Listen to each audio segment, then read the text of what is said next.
Do you think that lack of practice or time is why you understand English but cannot speak it fluently yet? Or maybe a few more classes at the language academy will make you a pro? Wrong! You've been in those group English classes before, slowly getting better until you could survive in business meetings. In this video, I'm sharing my 3S formula, a secret that you won't find anywhere else. This will help you reach fluency faster without moving abroad. And the real reason holding many Spanish speakers back isn't time or lack of practice. It's something way more surprising. The sooner you are aware of it, the quicker you will learn. To gain that level of fluency, you need to create content in English or even deliver a keynote speech. If that's your goal, stick around to find out what it is and how to fix it. By the end of this video, you will save time and money on expensive courses, and instead, you will be able to speak English fluently and fluently in any conversation. Yes, if you apply it.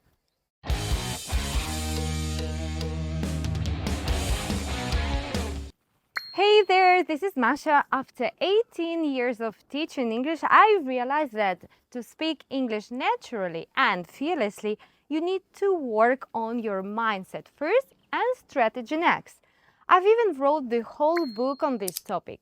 Before we dive in, be sure you follow my channel so you don't miss new uploads, and grab a pen and a paper because you're about to discover the real reason that's holding you back from speaking English fluently. And who says that having a good level of English and even not being afraid to commit mistakes is enough to use English for your business growth? Let's dig deeper a little bit.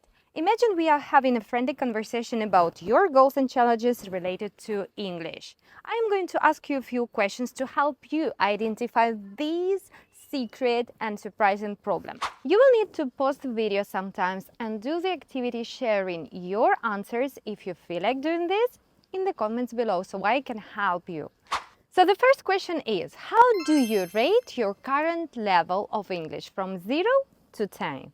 You need to rate each skill: listening, reading, writing, and speaking. What would it take for you to consider yourself fluent in English? Imagine you are at 10 out of 10.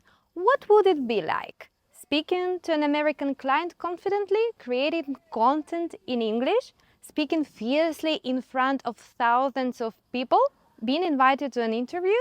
Everybody gives a different meaning for fluency. What is yours? Now, let's flip the script. What's stopping you from reaching that 10? Be honest with yourself. Is it lack of time because of kids, job, hustle? Lack of practice, laziness? Why you cannot use English fiercely in any situation? Make a list of reasons that come into your mind why you cannot. And have a look at these reasons. They are only superficial obstacles. Let's dig deeper a little bit more to verify exactly what is holding you back. And what is that story that you tell yourself? Why can't you manage to use English on a daily basis? And to know this, let me introduce you to María. She's a busy mom, journalist, and a business owner. She has a clear goal to go from upper intermediate to advanced level to offer her services globally sooner or later. But she's very busy and cannot attend all these classes frequently. She thought that lack of time and practice are the main reasons she doesn't use English on a daily basis. Yet, after a few minutes of talking to her, María shared one interesting thing. She said, "It's rare to meet a Spanish person who speaks English fluently and without an accent." Bingo! This is the limiting belief that stops her from watching the movies in English or reading original books to use it on a daily basis, even if she knows that's beneficial for her and easy to apply.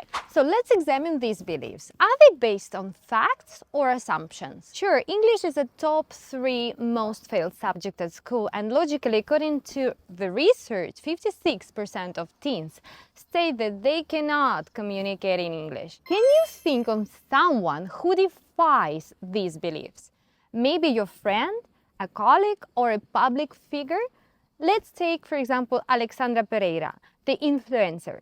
She speaks English so naturally. You need to make a list of reasons why you can speak English on your terms. Do you remember those moments when you succeeded and you did it? Create a new narrative to yourself. It's time to rewrite the story. Instead of focusing on what you cannot do, focus on what you can. What small steps can you take today to move closer to your next goal? Is it a 10-minute speech in front of the mirror, or maybe a shadowing practice? Joining a book club? Book it into your timetable right away. And by following these steps, you can identify and challenge your limiting beliefs, ultimately leading to greater confidence and progress in English language learning. If you'd like me to help you with this task, don't hesitate to drop a comment.